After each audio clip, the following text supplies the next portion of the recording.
नमस्कार, मैं भाग्यश्री पाटिल हिंदी वर्ग में आपका तहे दिल से स्वागत करती हूँ। छात्रों, आज हम पाठ 7वां डॉक्टर का अपहरण पढ़ने वाले हैं। इसके लेखक हैं डॉक्टर हरिकृष्ण देवसरे। देखते हैं परिचय। हरिकृष्ण देवसरे जी हिंदी के प्रतिष्ठित बाल साहित्यकार थे। उनकी बाल रचनाएं परंपरा का अन्वेषण करती है, बच्चों की जिज्ञासा को उभारने वाली तथा उनकी कल्पनाओं में नूतन रंग भरने वाली है। गद्य संबंधित डॉक्टर का अपहरण यह एक विज्ञान कथा है।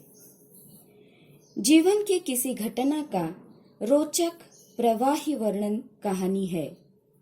डॉक्टर का अपहरण एक विज्ञान कथा है। प्रस्तुत कथा के माध्यम से देवसरे जी ने उद्योगों के अंधाधुंध विकास, मशीनों की बढ़ती संख्या, फैलते प्रदूषण, बढ़ती बीमारियां, जलवायु परिवर्तन के कुप्रभावों के प्रति हमें जागरूक किया है। पढ़ते हैं पाठ। कुछ महीनों पहले आपने डॉक्टर भटनागर के अचानक लापता हो जाने का समाचार पढ़ा होगा, लेकिन उसके बाद फिर उनके बारे में कुछ भी पता न चला। हुआ यह था कि एक रात लगभग 2 बजे उनके घर की कॉल बेल बज उठी। आदत के अनुसार डॉक्टर भटनागर उठ गए। उनकी पत्नी जागकर भी बिस्तर पे ही पड़ी रही, क्योंकि वह जानती थी कि ऐसा तो रोज ही होता है। जब भी कोई मरीज सीरियस होता तब अस्पताल का चौकीदार उन्हें उठाने आ जाता।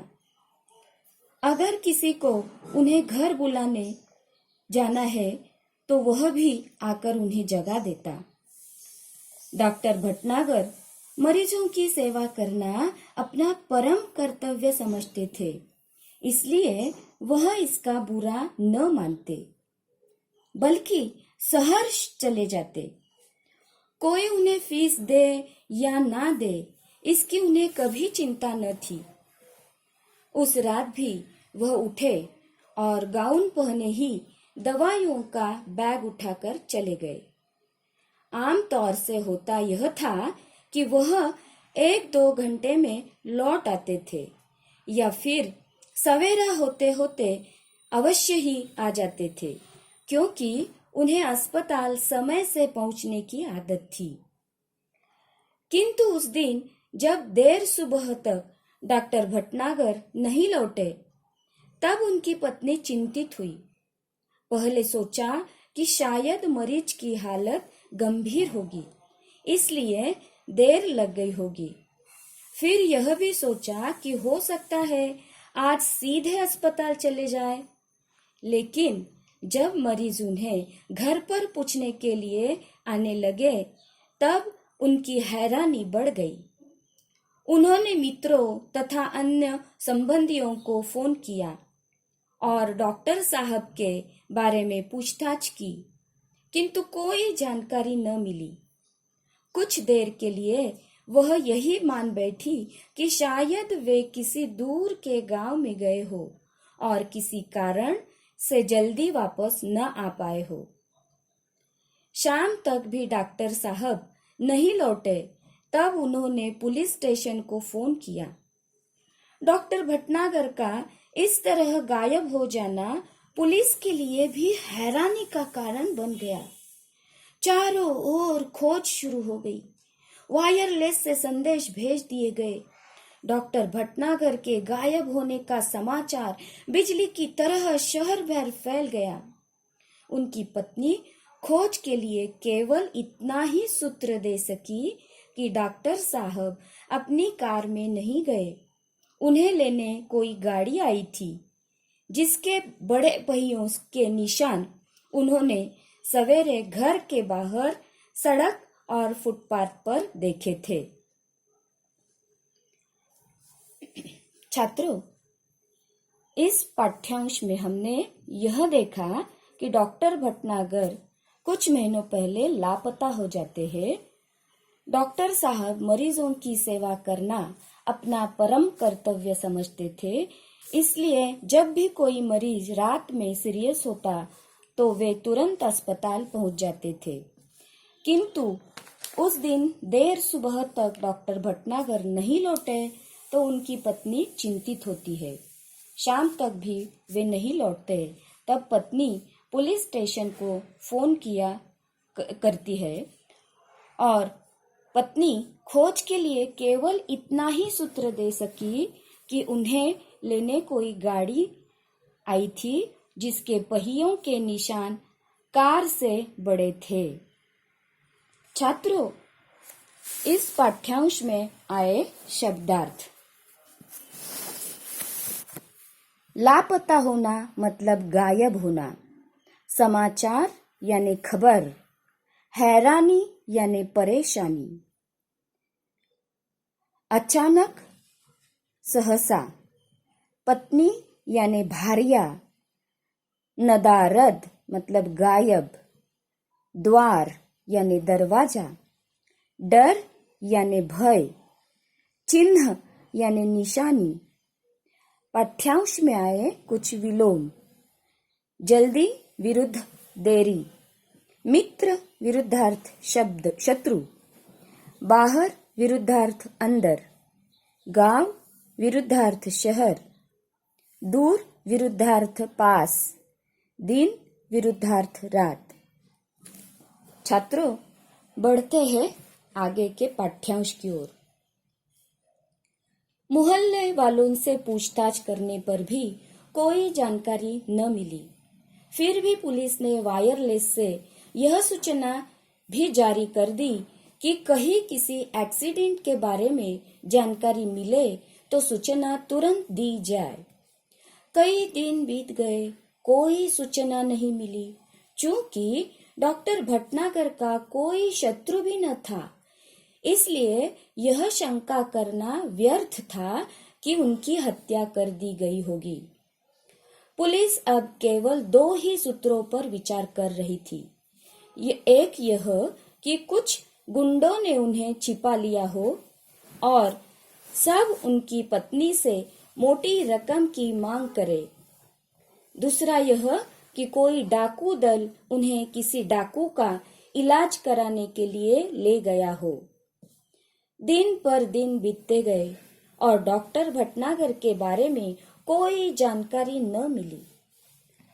उनके इस तरह रहस्यात्मक ढंग से गायब हो जाने से न सिर्फ पुलिस परेशान थी, बल्कि लोग भी भयभीत हो गए थे। यही कारण था कि डॉक्टर भटनागर के गायब होने का समाचार केवल एक ही बार छपा गया और बाद में भय का वातावरण बन जाने के डर से उसे दबा दिया गया। धीरे धीरे कई महीने बीत गए। श्रीमती भटनागर निराश हो चुकी थी। उनकी हालत पागलों जैसी हो गई थी।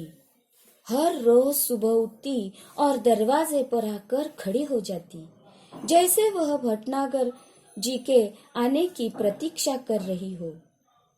कई महीने बाद एक दिन श्रीमती भटनागर ने दरवाजे पर फिर से वैसे ही गाड़ी के पहियों के निशान देखे। उन्हें लगा कि शायद डॉक्टर साहब आए थे, लेकिन कहाँ है? उन्होंने तुरंत पुलिस को सूचना दी। खोज जारी हो गई। पुलिस का एक दल उनके घर पर भी आया। उसने गाड़ी के निशान देखे, लेकिन उन निशानों को देखकर कुछ भी अंदाजा लगाना कठिन था। हाँ, एक सीढ़ी अवश्य मिली, जो लिफाफे में बंद थी और उस पर श्रीमती भटनागर का नाम लिखा था। उस सीढ़ी को तुरंत सुनने की व्यवस्था की गई। सीढ़ी बजते ही सभी लोग हतप्रभ रह गए। उसमें डॉक्टर भटनागर बोल रहे थे, तुम सब लोग मेरे लिए परेशान होगे। शायद अब मरा हुआ समझ लिया हो, लेकिन मैं जिंदा हूँ और बिल्कुल ठीक हूँ। तुम लोगों से कई करोड़ मील दूर मैं अन्य सौर मंडल के ग्रह पर हूँ। हम धरती वाले सोचते हैं कि शायद दुनिया में जो कुछ है वह हम ही है, लेकिन इस ब्रह्मांड में तो हमारे सूर्य जैसे न जाने कितने सूर्य है और सभी के अपने अपने ग्रह है। उन ग्रहों पर दुनिया बसी है और हमसे वे लोग कई गुना ज्यादा उन्नतिशील है। मुझे यहाँ आकर अपने परिवार, मित्रों, देश और पृथ्वी से दूर का दुख तो बहुत ही ज्यादा है, लेकिन इस बात की खुशी है कि मेरा यह भ्रम जाता रहा कि दुनिया में सिर्फ हम ही है। मुझे उम्मीद है कि पृथ्वी के लोग मेरी इस बात से कुछ सबक सीखे। छात्रों, इस पाठ्यांश में हमने यह देखा कि पुलिस अब केवल 2 ही सूत्रों पर विचार कर रही थी। एक यह कि कुछ गुंडों ने उन्हें छिपा लिया हो और उनकी पत्नी से मोटी रकम मांग करे, और दूसरा यह कि कोई डाकू का दल उन्हें किसी डाकू का इलाज कराने के लिए ले गया हो।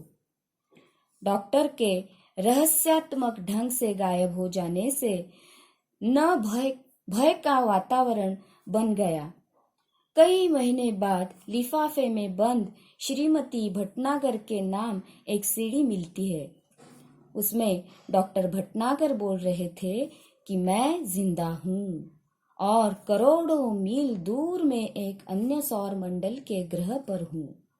डॉक्टर साहब कहते हैं, इस ब्रह्मांड में हमारे सूर्य जैसे न जाने कितने सूर्य और सभी के अपने अपने ग्रह है और उन ग्रहों पर उन्नतिशील दुनिया बसी है। छात्रों, इस पाठ्यांश के शब्दार्थ देखते हैं। प्रतीक्षा यानी इंतजार, खुशी यानी प्रसन्नता, पृथ्वी यानी धरती, उम्मीद यानी आशा, उन्नतिशील यानी प्रगतिशील, दुनिया संसार, ब्रह्मांड यानी अंतरिक्ष। इस पाठ्यांश में आए हुए विलोम: सरल विरुद्धार्थ कठिन, कम विरुद्धार्थ ज्यादा, गम विरुद्धार्थ खुशी, अव्यवस्था विरुद्धार्थ व्यवस्था। छात्रों, बढ़ते हैं अगले पाठ्यांश की ओर। हाँ, तो पहले सुनो वह कहानी कि मैं कैसे आया। अमेरिका में कुछ मेरे सम्मान और मेरे ज्ञान के बारे में इस ग्रह के लोगों ने गुप्त रीति से सूचनाएं इकट्ठा की थी। ये तभी से मेरा अपहरण करने की योजना बना रहे थे। उस रात को जब मैं बाहर आया, तब एक आदमी ने मुझे बाहर खड़ी सवारी पर चलने का इशारा किया। मैं अपने सहज भाव से आगे बढ़ा, लेकिन उस विचित्र यान को देखकर चौंक पड़ा।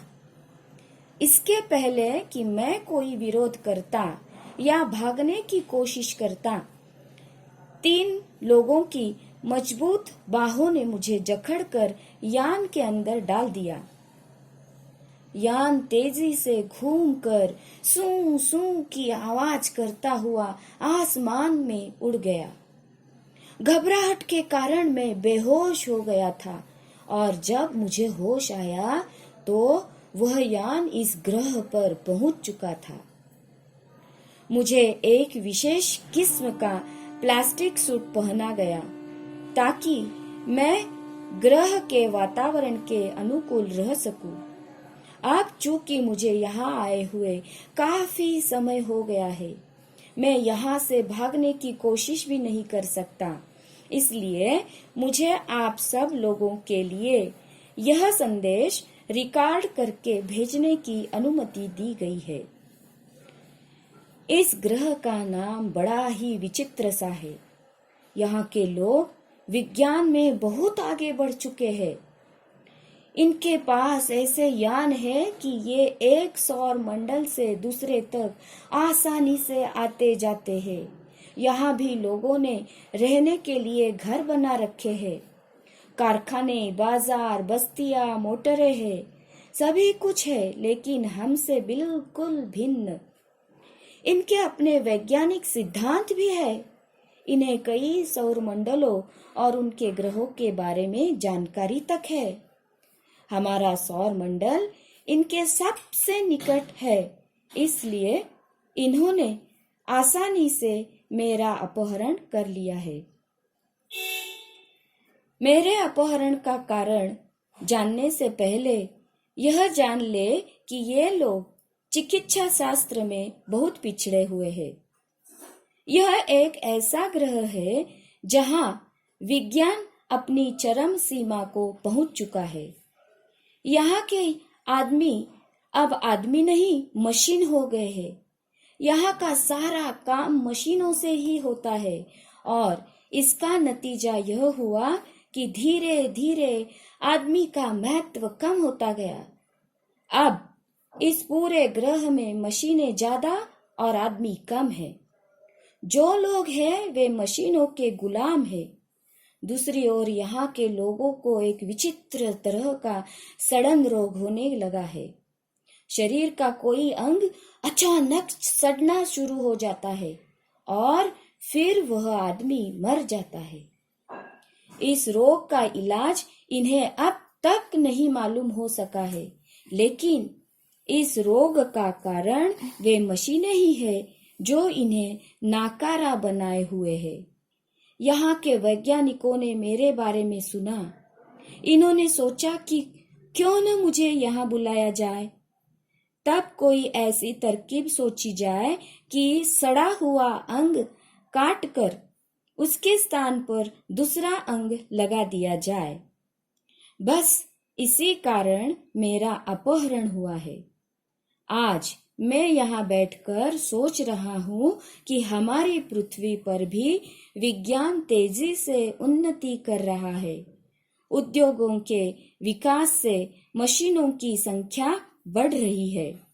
मशीनों और कारखानों से वातावरण दूषित हो रहा है। छात्रों,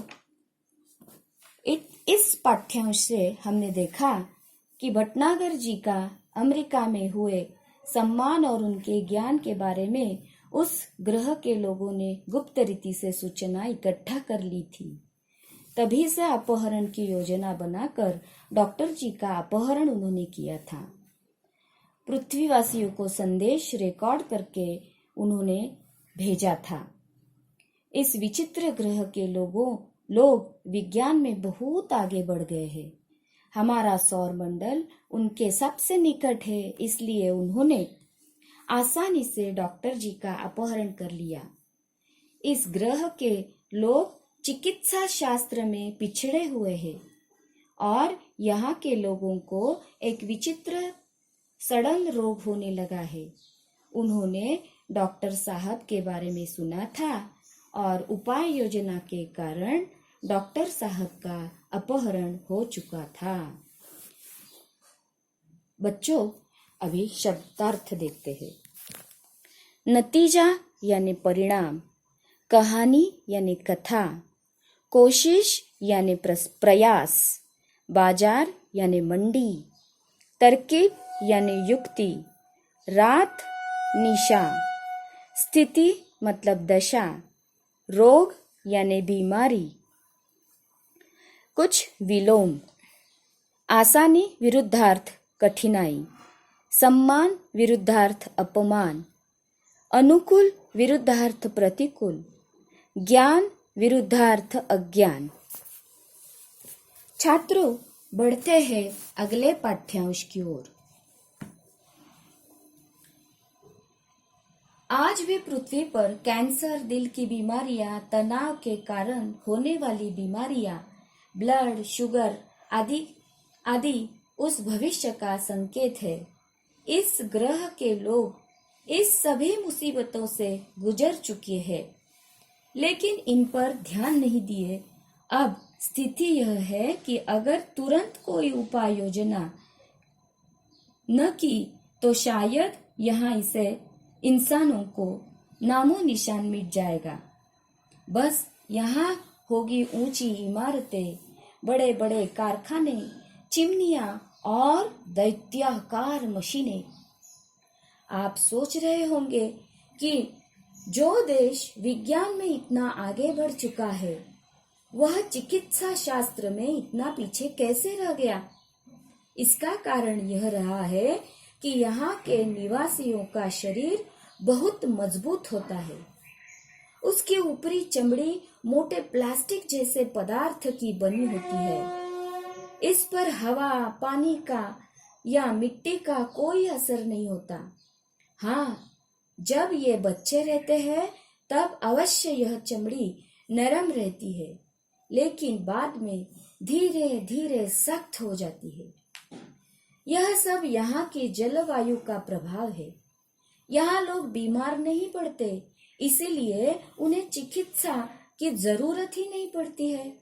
और जब किसी चीज की जरूरत न हो तो भला उसके बारे में कोई कैसे सोच सकता है। इसी कारण ये लोग चिकित्सा शास्त्र में पीछे रह गए। किंतु अब इस पर मुसीबत आ गई है।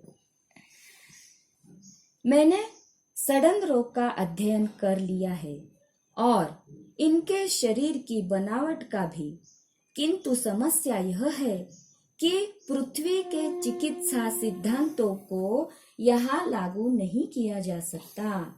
फिर भी कोशिश कर रहा हूँ। इस घातक रोग के इलाज के लिए दवाएं बनाना है, अंग प्रत्यारोपण के लिए दवाएं तथा आवश्यक साज सामान बनाना है। ये काम अकेले मेरे लिए कर पाना संभव नहीं है। मेरा छुटकारा भी यहाँ से तभी होगा जब मैं इन्हें इस मुसीबत से बचाने का रास्ता बता सकूं। इसलिए अब ये लोग योजना बना रहे हैं कि मेरी सहायता के लिए पृथ्वी से कुछ और वैज्ञानिकों और डॉक्टरों को लाया जाए। मैं उनकी बात से सहमत नहीं हूँ। मैं तो चाहता हूँ कि ये लोग स्वयं ही सारी बातें सीख ले और अपना इलाज अपने आप से करे, किंतु उसके लिए ये अभी तैयार नहीं है। यही कारण है कि अब यह बात गुप्त रखी जा रही है कि पृथ्वी से कब और कितने डॉक्टरों और वैज्ञानिकों का अपहरण करके उन्हें लाया जाएगा। जो भी हो, अब अगर मैं सही सलामत वापस पृथ्वी पर आना चाहूं तो इनकी इच्छा के अनुसार ही आ सकता हूं। इसीलिए इनके विरोध मोल लेना ठीक नहीं। फिलहाल यह कहना कठिन है कि मैं कब आ सकूं। आप लोग घबराए नहीं, मुझे यहाँ कोई कष्ट नहीं है। बस मेरे आने तक आप यही समझे कि मैं इस समय विदेश यात्रा पर हूँ। डॉक्टर भटनागर के इस रिकॉर्ड किए संदेश को सुनकर सभी चकित थे। कितना बड़ा रहस्योद्घाटन भी हुआ था, आज के लिए और भविष्य के लिए भी। छात्रों, इस कथा के माध्यम से कथाकार ने हमें मशीनी युग में निर्माण होने वाले दैत्याकार मशीनों के प्रति सजग किया है। मशीनों की बढ़ती संख्या के कारण प्रदूषण एवं जलवायु पर बुरा असर पड़ रहा है, जिसके कारण लोग विविध घातक बीमारियों का सामना करना पड़ रहा है। अतः कथाकार हरे कृष्ण देवसरे ने इनकी रोकथाम, इन पर नियंत्रण रखने के लिए पाठकों को प्रेरित किया है। छात्रों, इस पाठ्यांश में आए शब्दार्थ देखते हैं। दैत्याकार यानी विशालकाय, सौर मंडल यानी सौर जगत, सौर परिवार। अंग प्रत्यारोपण यानी अंग के बदले लगाया गया दूसरा अंग।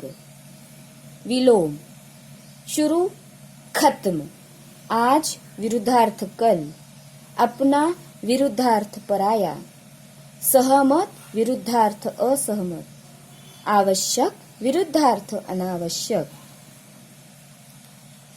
मुहावरे, हतप्रभ रहना यानी स्तब्ध रहना, नामो निशान मिटना यानी अस्तित्व समाप्त होना। छात्रों, यदि मैं अंतरिक्ष यात्री होता, इस विषय पर अपने कापियों में निबंध लिखना है। बच्चों, पाठ के नीचे दिया गया स्वाध्याय अपनी कापियों में लिखना है। धन्यवाद।